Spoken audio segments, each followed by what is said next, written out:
I am a narrative artist and documentarian.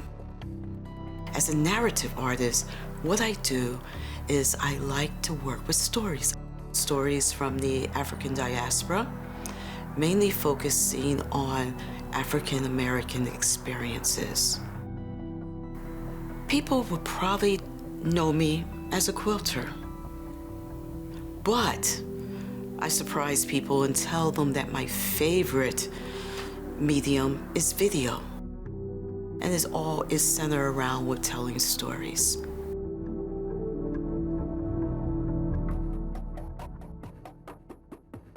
I was hired by a producer to go to one of the world's largest refugee camps in the desert of Kenya. I followed a young man back to reconnect with his mother. He was brought here as a preteen, and he had not seen his mother in probably over 15 years.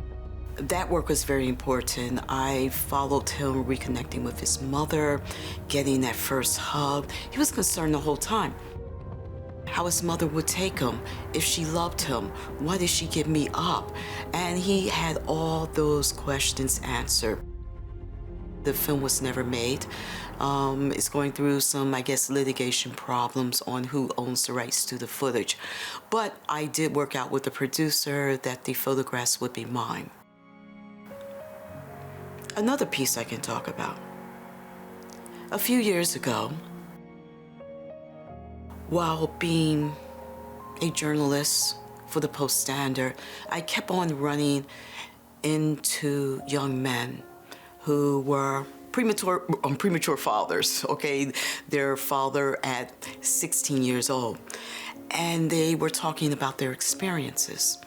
So I said, we keep on doing stories at the newspaper on single moms, but nobody is talking to these young fathers on what it is for them to be a father. So I decided to do an art piece on that. I interview fathers and I asked them all those kinds of questions. Who are you? How do you take care of your children? What do you see for yourself? All those kinds of questions, just to give them a voice. The photographs that I have taken with these fathers, I'm imagining years from now, this child will grow up and they will have this picture that is proof that this man loved me.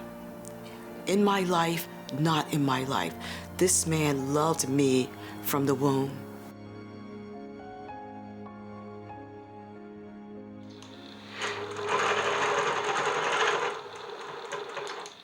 One day I asked the family historian, Aunt Garnet, did women in our family make quilts? She says yes, but somebody came along and took them. A very polite woman. I translated that in, somebody came along and stole our family quilts. So one day, someone saw this photo album I did for my family, and they're like, Ellen, I love this photo album. Can I do an exhibition with it? We can blow these pages up and put them on the wall. I'm like, this is a work of art. Why? And you want to give me an exhibition, right? They're like, yes. I said, so when do I do quilts? Quilts? Have you ever did a quilt before? No, but I know how to sew. So every stitch I do on a quilt is in honor of the women in my family who have quilted generations before me, and it is to replace the quilts that have been taken and stolen from my family. So that's why in a lot of the quilts I do are family stories. This quilt is one of my first quilts. It's a lot of people's favorite.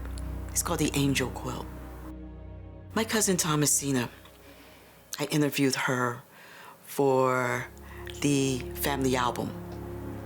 And I said, tell me something about your mother, because I want to give her a page in the book.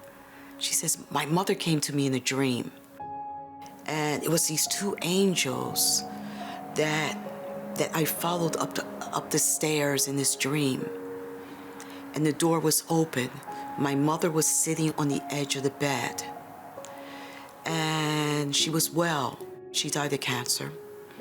And when she discovered she had cancer, it was terminal. So her mother said to her, I know you miss me. And I know you miss the mother-daughter relationship that we had. But that is going to continue. But this time, you are going to be the mother. What my cousin was telling me, that at that time, she didn't know she was pregnant. She was probably about maybe 2 weeks pregnant when she had this dream. And sure enough, a few months later, she found out she was pregnant, but her mother came to her in the dream to tell her that she was gonna have a little girl. And the quilt, the woman that is holding the baby, is my Aunt Curly. That baby is Thomasina's daughter. And those 2 butterflies, those are the angels.